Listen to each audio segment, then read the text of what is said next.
மாண்புமிகு இந்து சமய அறநிலையத்துறை அமைச்சர் அவர்கள் ஒரு முக்கிய பணி நிமித்தம் வெளியே போவதால் தன்னுடைய வினாக்கள் விடைகளை முன்கூட்டியே எடுக்க சொன்னதின் அடிப்படையில் வினாயன் 39 மாண்புமிகு உறுப்பினர் டாக்டர் சி விஜயபாஸ்கர் மாண்புமிகு இந்து சமயம் மற்றும் அறநிலையத்துறை அமைச்சர் அவர்கள். மாண்புமிகு பேரவைத் தலைவர் அவர்களே, ஏற்கனவே இருக்கின்ற தாய் கோபுரத்தை ராஜகோபுரமாக கட்டுவதற்கு செல்லையா என்ற ஒரு தனவந்தர் உபயதாரர் நிதி 34 லட்சம் ரூபாய் வழங்கியிருக்கின்றார். அதற்குண்டான ஒப்புதல் கடிதமும் கிடைத்திருக்கின்றது. இன்றைக்குள் ஆணையாளர் அவர்கள் உத்தரவை பெற்று நாளை மறுதினம் 22ஆம் தேதி நல்ல முகூர்த்த நாள் அன்றைக்கே அந்த பணியை சட்டப்பேரவை உறுப்பினரே போய் கூட துவக்கி வைக்கலாம் என்பதை பேரவைத் தலைவர் வாயிலாக உறுப்பினருக்கு தெரிவித்துக் கொள்கிறேன். மாண்புமிகு உறுப்பினர் விஜயபாஸ்கர். மாண்புமிகு பேரவைத் தலைவர்களே, புதுக்கோட்டை மாவட்டம் விராலிமலை சட்டமன்ற தொகுதி இந்த மண்டையூர் ஸ்ரீ பெரிய ஐயனார் ஆலயம் என்பது ஒரு புகழ்பெற்ற பழமை வாய்ந்த 500 ஆண்டுகளுக்கு முன்னால் பாண்டிய மன்னரால் கட்டப்பட்ட ஆலயமாகும். பொதுவாக அந்த மண்டையூரில் ஜல்லிக்கட்டும் சிறப்பாக நடைபெறும். ஒரு பக்கம் ஆன்மீக வாசல், அது இன்னொரு பக்கம் வாடி வாசல். புதுக்கோட்டை மாவட்டத்தை பொறுத்த வரைக்கும் வாடி வாசலும் ஆன்மீக வாசலும் இரண்டரை கலந்துருக்கும். அது பிரிக்க முடியாத ஒன்று. தேர் திருவிழா அதோடு சேர்த்து ஜல்லிக்கட்டு நடக்கும். அதனால் மாண்புமிகு அமைச்சருடைய பதிலை நான் வரவேற்று அதில் ஆணையருடைய நிதியில் அரசு உபயதாரர்களுக்கு பல்வேறு அவங்களும் செய்வாங்க. அதோடு சேர்த்து ஆணையர் நிதியிலிருந்தும் அரசு கட்ட முன்வர வேண்டும் என்பதை பேரவைத் தலைவராக கேட்டுக்கொள்கின்றேன். மாண்புமிகு உறுப்பினர் விஜயபாஸ்கர். உபயதாரர் 34 லட்சத்திற்கு ஒப்புதல் கடிதம் தந்திருக்கின்றார். அவர் முடியாத பட்சத்தில் நிச்சயமாக ஆணையர் பொதுநல நிதியிலிருந்து சட்டமன்றத்தில் அளித்த உறுதியின்படி உறுப்பினருடைய கோரிக்கை நிறைவேற்றி தரப்படும் என்பதை பேரவைத் தலைவர் வாயிலாக தெரிவித்துக் கொள்கிறேன். மாண்புமிகு பேரவைத் தலைவர்களே, புதுக்கோட்டை மாவட்டத்தில் நம்ம புதுக்கோட்டை தேவஸ்தானம் என்பது மாண்புமிகு அமைச்சர்களுக்கு ஏற்கனவே சட்டமன்றம் சொல்லியிருக்காங்க. 235 கோயிலை கொண்ட பெரிய தேவஸ்தானம்.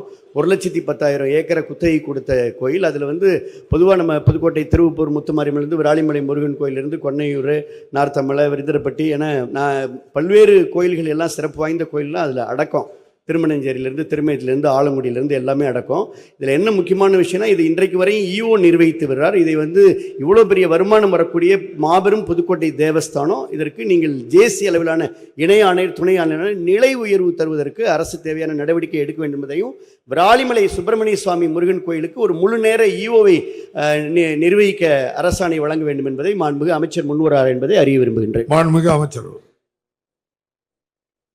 புதுக்கோட்டை தேவஸ்தான திருக்கோயிலை பொறுத்தளவில் 330 கோயில் அல்ல, 223 திருக்கோயில்களும் 2 கட்டளை திருக்கோயில்களும் என்று 225 திருக்கோயில்கள் அந்த தேவஸ்தானத்துக்கு உட்பட்டிருக்கின்றது. அதில் ஒருவேளை தீபம் ஏற்றுவதற்கு கூட சிரமமான சூழலை அறிந்து 1 கோடி ரூபாய் அரசு மானியம் 2021ஆம் ஆண்டு இந்த ஆட்சி பொறுப்பேற்ற போது இருந்தது. தற்போது அந்த திருக்கோயிலுக்கு ஆண்டுக்கு 10 கோடி ரூபாய் அரசு மானியமாக வழங்கி கொண்டிருக்கின்றோம்.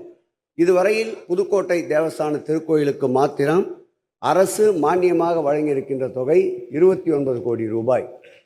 அவர் விராலிமலைக்கென்று தனியாக ஈஓவை போட வேண்டும் என்றார். செயல் அலுவலர் 1 என்று தான் 2021ஆம் ஆண்டு வரையில் புதுக்கோட்டை தேவஸ்தான திருக்கோயிலுக்கு இருந்தது. இந்த ஆட்சி பொறுப்பேற்ற பிறகு 2022ஆம் ஆண்டு 3 நிலை செயல் அலுவலர்கள் 4 பேரை நியமித்திருக்கின்றோம். அவர்கள் அனைவரும் புதுக்கோட்டையினுடைய இணை ஆணையர் அலுவலகத்தில் அமர்ந்து பணியாற்றுகிறார்கள். நீங்கள் கோரிய இந்த கோரிக்கை உடனடியாக நிறைவேற்றப்பட்டு புதுக்கோட்டை விராலிமலை கோயிலேயே உதவி ஆணையாளர் அலுவலகத்திற்கு ஏசி அளவிற்கு இருக்கின்ற பணி உயர்வை ஏற்படுத்தி 2 நாட்களில் உத்தரவு பிறப்பிக்கப்படும் என்பதை பேரவையின் தலைவர் வாயிலாக நம்முடைய மாண்புமிகு உறுப்பினருக்கு தெரிவித்துக் கொண்டு, அதோடு மட்டுமல்லாமல் தஞ்சாவூர் தேவஸ்தானத்தில் கிட்டத்தட்ட 180 திருக்கோயில்கள் இருக்கின்றன. அது ஒரு கால விளக்கு எறிவதற்கு கூட பணமில்லாத சூழல். மாண்புமிகு தமிழக முதல்வர் பொறுப்பேற்ற பிறகுதான் 2022ஆம் ஆண்டு 3 கோடி ரூபாயை முதலில் வழங்கினோம். இன்றைக்கு அந்த தஞ்சாவூர் தேவஸ்தானம் திருக்கோயிலுக்கு 18 கோடி ரூபாயை ஆண்டுதோறும் வழங்குகின்றோம். இதுவரையில் அந்த திருக்கோயிலுக்கு மாத்திரம் 40 கோடி ரூபாயை வழங்கியிருக்கின்றோம். அதேபோல் கன்னியாகுமரி தேவஸ்தானம் திருக்கோயில் 2021ஆம் ஆண்டு 3 கோடி ரூபாய் தான் 470 திருக்கோயிலுக்கு ஒட்டுமொத்தமாக இருந்தது.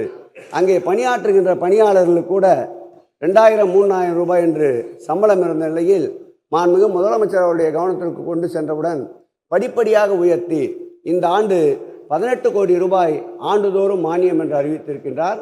இதுவரையில் 58 கோடி ரூபாயை கன்னியாகுமரி தேவஸ்தான திருக்கோயிலுக்கும் மானியமாக வழங்கியிருக்கின்றோம். எரியாத இருள் சூழ்ந்த திருக்கோயில்களிலும் ஒளி தீபம் ஏற்றிய திராவிட மாடல் ஆட்சி என்பதை பேரவை